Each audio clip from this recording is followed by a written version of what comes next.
ضلع شیخوپورہ کی تنظیم میں آج شیخوپورہ کی سرزمین پر ورکر کنونشن کا انتظام کر رکھا ہے، جس میں امیر محترم بھی جلوہ گر ہیں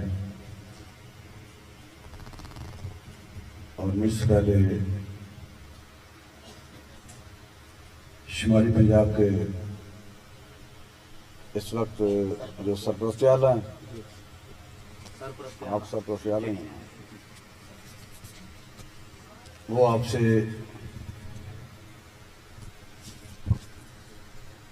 موقع کی مناسبت سے گفتگو فرما رہے تھے۔ آج منڈی بہاؤالدین میں بھی ورکر کنونشن تھا، لیکن وہ تاخیر سے ختم ہونے کی بنا پر پھر موٹر وے بند تھی، جس وجہ سے حافظ حفیظ صاحب بھی میرے ہم سفر تھے اور عثمان خضر صاحب بھی میرے ہم سفر تھے۔ تو اس طرح پھر امیر صاحب کی طبیعت کا خراب ہونے کے باوجود ان کو یہاں آنا پڑا ہے، ورنہ آپ کو شاید ہم تکلیف نہ دیتے۔ بہرحال جو اللہ سے کو منظور ہو وہی ہوتا ہے۔ اللہ تعالیٰ امیر محترم کو صدق عملہ عطا فرمائے۔ ابھی جو فیض صاحب آپ سے گفتگو کر رہے تھے، آپ تو کافی دیر سے یہاں تشریف فرما ہیں۔ ورکر کنونشن میں چونکہ میں لیٹ پہنچا ہوں، مجھے یہ خبر نہیں کہ مختلف پی پی سے عہدیداران نے کیا کیا رپورٹ پیش کی ہے۔ اتفاق سے ایک مرتبہ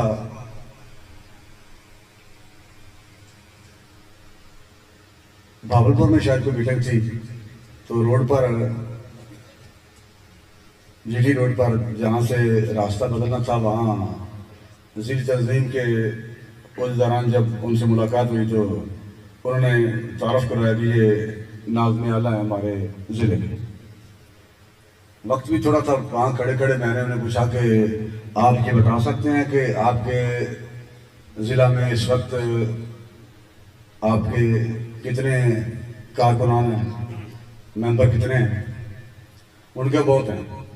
میں نے کہا ایگزیکٹ فگر آپ کو پتا ہو کہ ہماری تعداد کارکنان کی اتنے ہزار ہے، اتنے 100 ہے، اتنے لاکھ ہے، آپ بتا سکتے ہیں؟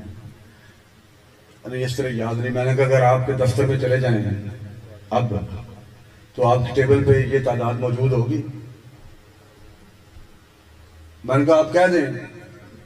میں ناظم اعلیٰ ہوں، لیکن مجھے یہ نہیں خبر، مجھے یہ خبر نہیں، کیونکہ وہاں ریکارڈ ہے ہی نہیں۔ ہم چونکہ یہ تربیتی کنونشن ہے، یہاں کوئی پرجوش خطابات نہیں ہونے، اور یہاں اس وقت عہدیداران تشریف فرما ہیں۔ ہمیں اپنے عہدے کی بھی خبر نہیں ہوتی، اور یہ بھی خبر نہیں ہوتی کہ جو میری ذمہ داری ہے، اگر مجھ سے کسی وقت پوچھ لیا جائے تو میں اس کا جواب کیا دے سکتا ہوں۔ علاوہ ازیں جو بھی فیض صاحب بات فرما رہے تھے، بھائی کسی کا اگر کوئی مسئلہ ہے، آپ نے اپلیکیشن دینی ہے، آئی جی آپ کا رشتہ دار بھی ہو تو ڈائریکٹ آپ آئی جی کے پاس نہیں جاتے، سیدھے آپ تھانے جاتے ہیں، اور چوکی قریب ہو تو پھر درخواست آپ کی چوکی میں جمع ہوگی، ورنہ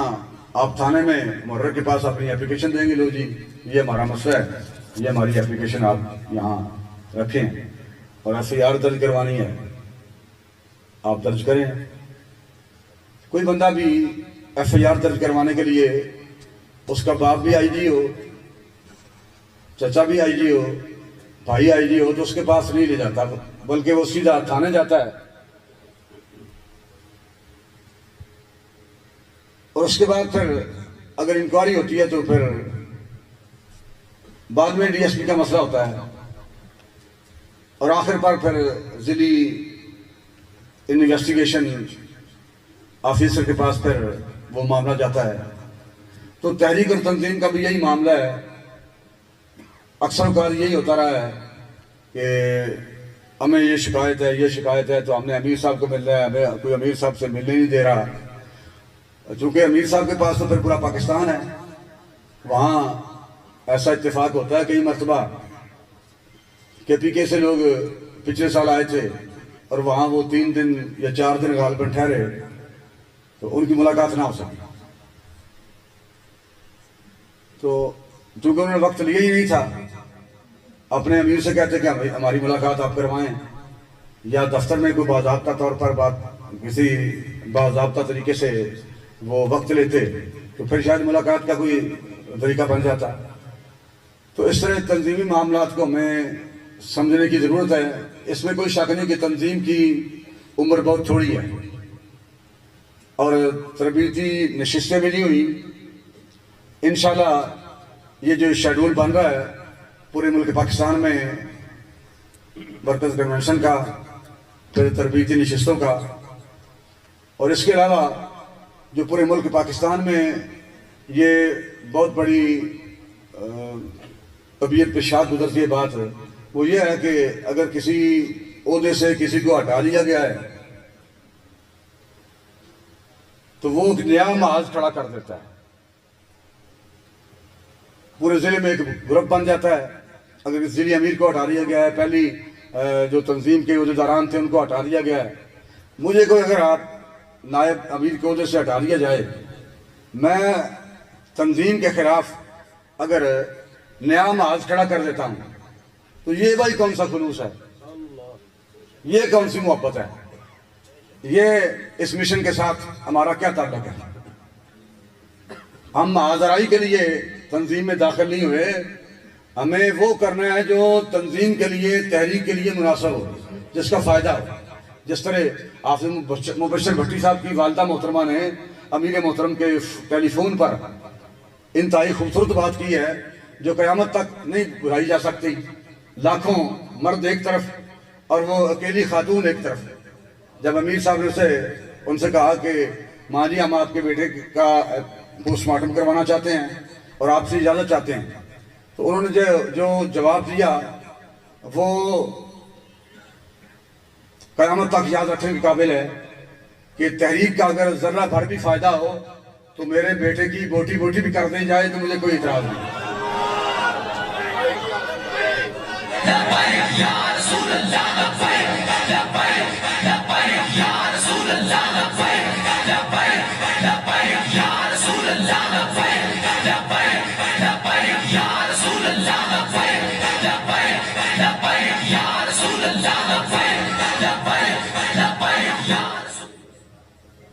اور اسی موقع کے لیے شاید علامہ اقبال نے کہا کہ صحبت پیر روم سے مجھ پہ ہوا یہ راز فاش، لاکھ حکیم سر بجید ایک کلیم سر بکف، کہ وہ بزدل 1,00,000 بندہ جس نے اپنا چہرہ اپنے گریبان میں چھپا رکھا ہو، اپنی چادر میں چھپا رکھا ہو، وہ بزدل 1,00,000 آدمی ایک طرف اور ایک حکیم، 1,00,000 حکیم سر بجید ایک کلیم سر بکف، اور وہ ایک بندہ جس نے اپنا سر، اپنی جان حضور کی عزت اور ناموس اور ختم نبوت کے تحفظ کے لیے، دین کی سربلندی کے لیے اپنی ہتھیلی پر رکھی ہو، وہ ایک طرف، وہ لاکھوں پر بھاری ہے۔ تو ہمارا خلوص اور ہماری محبت تحریک کے ساتھ یہی ہے کہ بھائی اگر ناسخ منسوخ تو قرآن مجید میں آ گیا ہے، اگر کسی کو عہدے سے ہٹا دیا جاتا ہے تو بجائے اس کے کہ وہ اسی شکوے میں نیا محاذ کھڑا کر دے، آپ ان کے ساتھ مل کے کام کریں۔ ہم عہدوں کے لیے نہیں، اس مشن کی سربلندی کے لیے، دین کی سربلندی کے لیے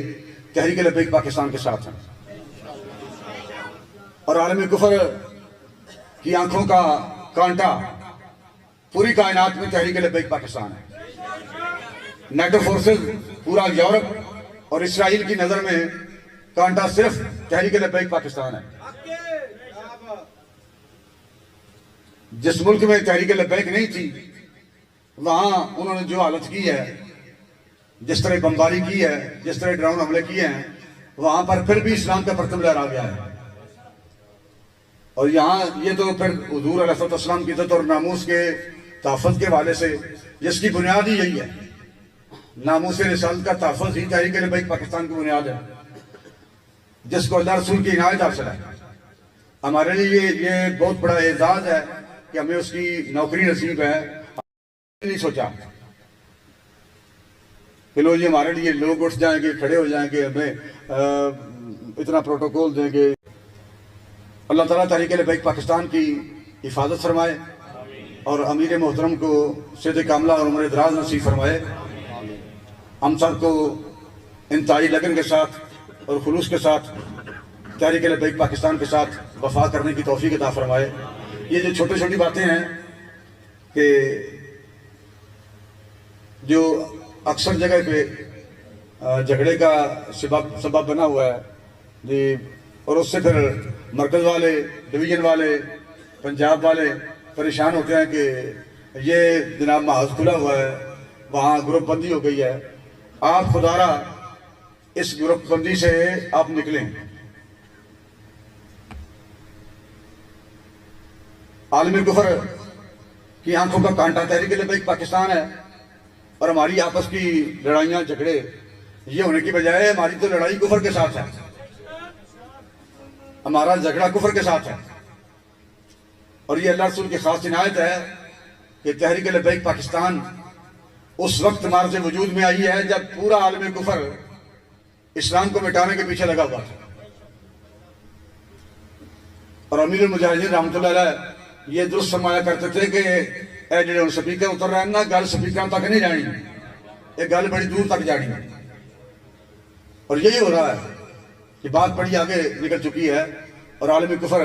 اپنے عزائم کو پورا کرنے کے لیے ایڑی چوٹی کا زور لگا رہا ہے۔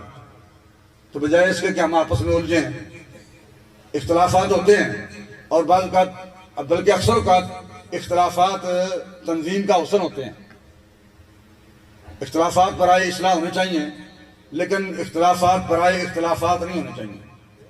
کہ ہم لڑائیوں کو، جھگڑوں کو طول دیتے رہیں اور تنظیم کا، جماعت کا نقصان ہوتا رہے۔ اللہ تعالیٰ ہم سب کو نبی علیہ السلام کے ساتھ اور آپ کے دین کے ساتھ وفا کرنے کی توفیق عطا فرمائے، اور صبر اور تحمل کے ساتھ ہمیں تنظیم کے ساتھ وقت گزارنے کی توفیق عطا فرمائے۔ امیر صاحب کی طبیعت کل سے خراب ہے، وہ جو بھی جتنا بھی طبیعت ہو، جو کہنا چاہیں، اگر آپ کہیں کہ مائک آپ کو وہیں پر دے دیتے ہیں۔